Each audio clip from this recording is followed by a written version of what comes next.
په لنګ کینسر به خبره کوو. لنګ کینسر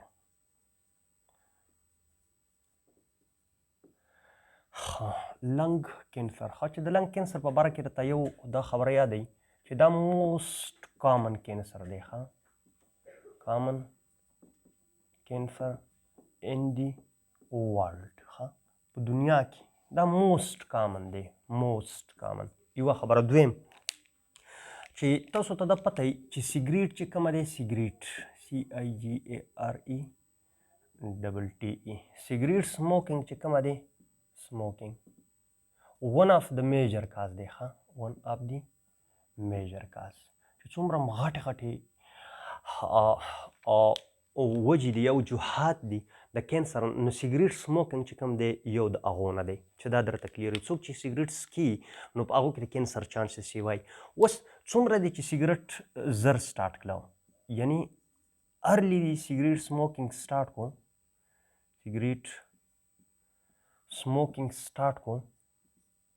او پر ډے تا څومره سکل پر ډے، نو هغومره ارلی به تا ته لنګ کینسر لګي. لنګ کینسر به هغومره جلد ډیولپډ کیږي، یعنی څومره چې چا زیات سیګریټ سکل او څومره جلد یې سټارټ کړو، د ورځې څومره ډېر سکل، نو په هغو کې به چانسز سی وای ایز کمپیر ټو د هغه خلکو چې څوک نه څکي. د دې نه علاوه دا د پلوشنز د وجې نه هم لګي. پلوشنز د وجې نه که یو سړی دی په داسې انډسټري کې کار کوي چې په هغې کې د آل دی ټایم دا دغه چې کومه دي ډسټ پارټیکل شو، یا مطلب په اوسپنې په سټیل میلز کې کار کوي، یا مطلب په نورو داسې دغه کې کار کوي چې په هغې کې د پارټیکل داسې تېرېږي چې هغه زموږ امیون سیسټم په کلونو باندې د هغې په ډایجسټ کولو کې ناکام شي، نو هلته هم زموږ سره د کینسر د لګېدو چانسز ډېر زیات سیوا دي. د دې نه علاوه د ریډیشنز د وجې نه هم دا لګېدلی شي، د ریډیشنز د وجې نه، او د دې نه علاوه د اسبسټاس د وجې نه هم دا لګېدلی شي. اسبسټاس اټسټرا. مطلب اوس وګورئ دلته زمونږ څه چې کله دا لنګ کینسر کینسر کې اصل کې کېږي څه، دلته وګورئ فار ایګزامپل دا زمونږ زه به تاسو ته یو ایګزامپل درکړم. دا فار ایګزامپل سکن ده، دا سکن ډیمیج شو، دا سکن څه شو، دا ډیمیج شو، دا د دې دا چې کوم سراونډینګ سیلز دي دا پرولیپریټ کېږي، دا ډیوایډ کېږي او نور سیلز جوړوي او دا دی هیل کوي. دې ته وګورئ، دا کله چې د دې پورې د دې سیل دا سرفیس دا گین شي د دې پورې، نو د دې دا سیل ډیویژن چې کومه دی، سیل ډیویژن دا سټاپ شي.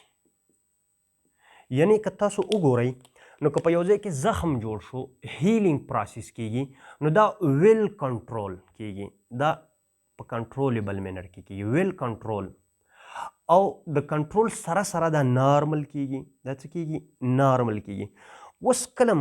چې که فار ایګزامپل انفارچونیټلی د سره وجې نه په دې ځای کې دا سیلز چې کومه شو، دا زمونږ سه نیوپلاسټیک شوه، د دې د وجې نه کینسر لګي، یا دا زمونږ سه په دې کې داسې چینجز راغله چې د دې د وجې نه د دې دا سیل ډیویژن داسې شو چې دې سرفیس ته راورسېدو او دا سیل ډیویژن سټیل کنټینیو شو،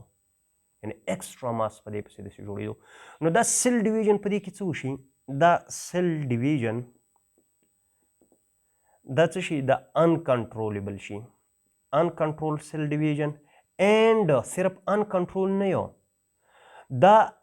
اب نارمل هم وي. اب نارمل نو موږ وو چې په کوم ځای کې زموږ په باډي کې واټ ایور د سیل ټایپ و، خو چې په هغې کې دا سیل ډیویژن دا انکنټرولیبل شي او دا اب نارمل شي، دې ته موږ جسټ کینسر وو. دې ته موږ څه وو، جسټ کینسر وو. بیا دې کینسر ته د ټیشو په ټایپس باندې یا د دې په هسټالوجي باندې یا د ارکیټیکچر په وجه باندې موږ ډفرنټ نومونه ورکوو. په ځینې ځای کې ورته موږ نیوپلازم یوز کوو، په ځینې کې ورته موږ لیوکیمیا یوز کوو، په ځینې کې ورته موږ لیمفوما یوز کوو، بیا هاچکن لیمفوما او نان هاچکن لیمفوما، مختلف الفاظ ورله موږ یوز کوو د دې په دغه باندې، خو جنرلایز ټرم موږ د دې لپاره څه یوز کوو، کینسر. د دې په ډیټیل باندې به بیا چېرته خبرې وکړو. نو اوس دا لنګ کینسر په لنګس کې څه چل وشي، په لنګ کینسر کې د دې لنګ سیلز چې کومه دي د څه اریټیشنز د وجې نه یا د څه د وجې نه داسې کار وشي چې دغه دي دا په دې کې سیل ډیویژن سٹارټ شي دا انکنټرولیبلی او ابنارملی.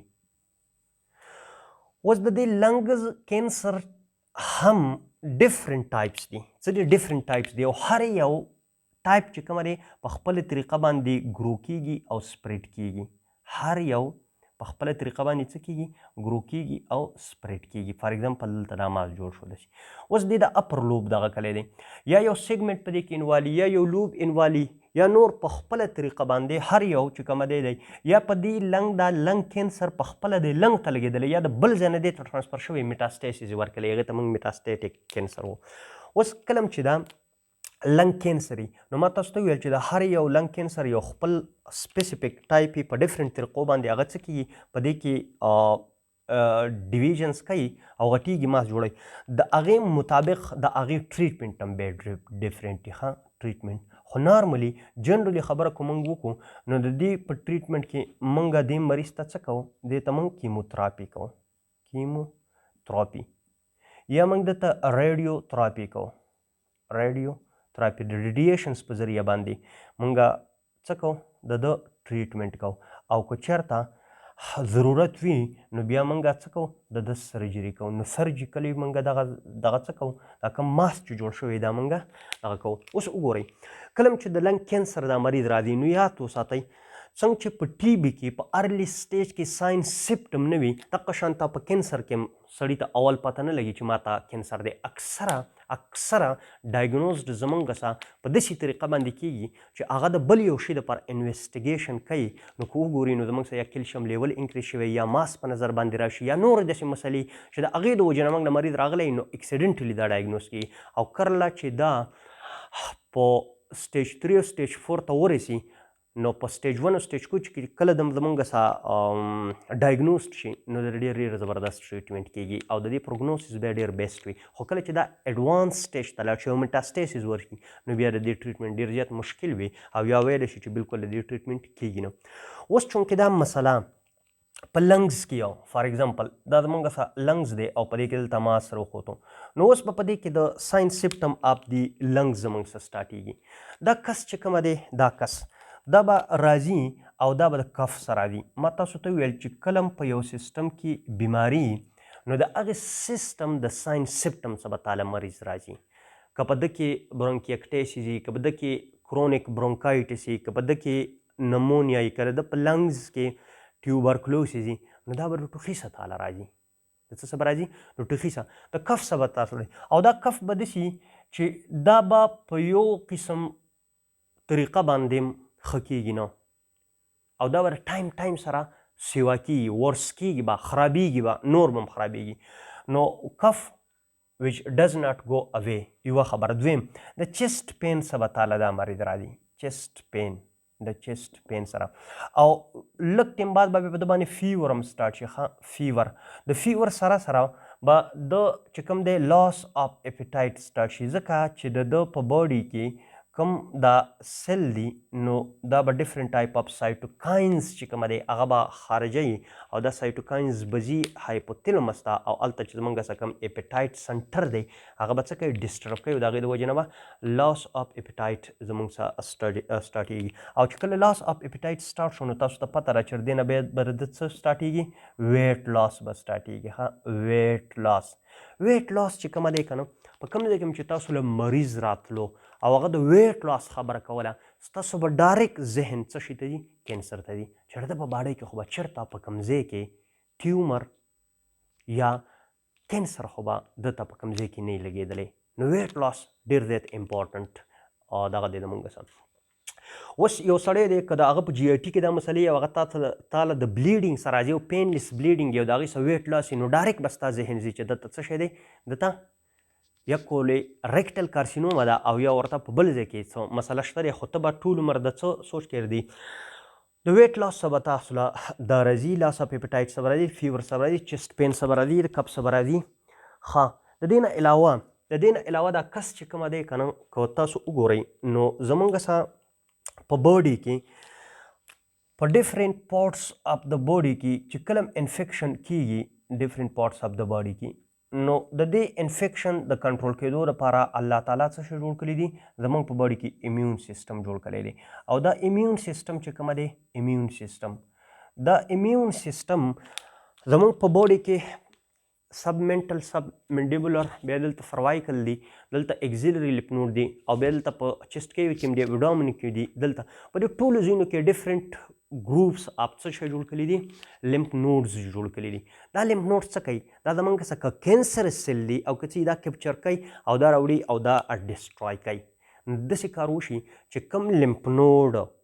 ډیر زیات ډسټرکشن اف د دې سیلز کوي نو هغه په خپل انفلیمډ کیږي چې انفلیمډ کیږي نو هغه ځای سویل کیږي او هغه ځای درد کوي نو د دې پلمونري ټیبي والا مریض به اکثر ستاسو له چې کله راشي نو یو خبره د نیک چې کوم دی په دې کې به سویلنګ شوی ښه نیک سویلنګ څه به تاسو له راځي او د پیس سویلنګ څه به تاسو له راځي ښه د نیک اینډ د پیس سویلنګ څه به تاسو له راځي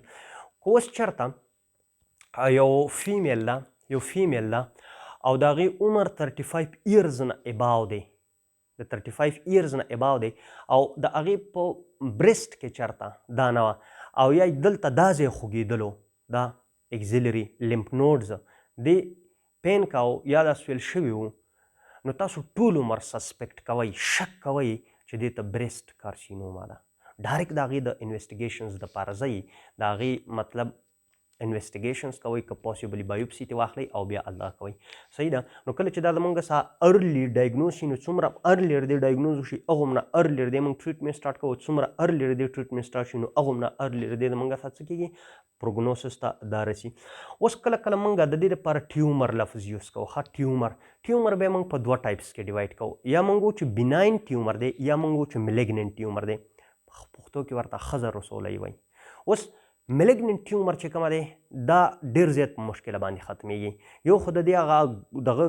انویژنس ایبیلیټي چې کومه ډسټرکټیو ایبیلیټي چې کومه آل ټیشوز هر یو ټیشو کې دا انویټ کیږي او د دې ارریګولر یو ماسي او د دې ختمول ډېر زیات ګراني د دې په نسبت باندې بیناین ټیومر چې کومې هغه لږ انوسنټي لږ نوبلي لږ شریفي او هغه هغومره ډسټرکشن نه کاس کوي څومره چې زمونږ سره دغه کاس کوي میلیګننټ نو بیناین ټیومر چې موږ یو ځل سرجیکل ریموف کړو نو بیا په لیټل بیټ کیموتراپي یا ریډیوتراپي باندې هغه زموږ څخه کور کیږي او واپس بیا د هغې چانسز ډېر کم وي چې راوخیږي خو که چېرته زموږ څخه میلیګننټ وي نو که یو سیل هم د دې پاتې شي نو واپس موږ نه که چېرته هغه په ریډیشنز یا کیموتراپي باندې مس شي نو واپس بیرته زموږ څخه هغه څه کیږي کینسر ورته لګي نو د دې د وجې نه د دې دا ټریټمنټ چې کومه دی دا موږ د لانګ ټایم دپاره اپ ټو 2 ایرز پورې دا موږ ایکسټینډ کوو ایون که د سرجري موږ هم وکړو د دې لپاره چې واپس دا بیرته زموږ څخه ریباونس نشي او واپس رانشي صحیح ده نو دا زموږ څه شی دی لنګ کینسر دی او د هغې څه دي ساین سیمپټم دی او د هغې ټریټمنټ دی مشکل خو پکې نشته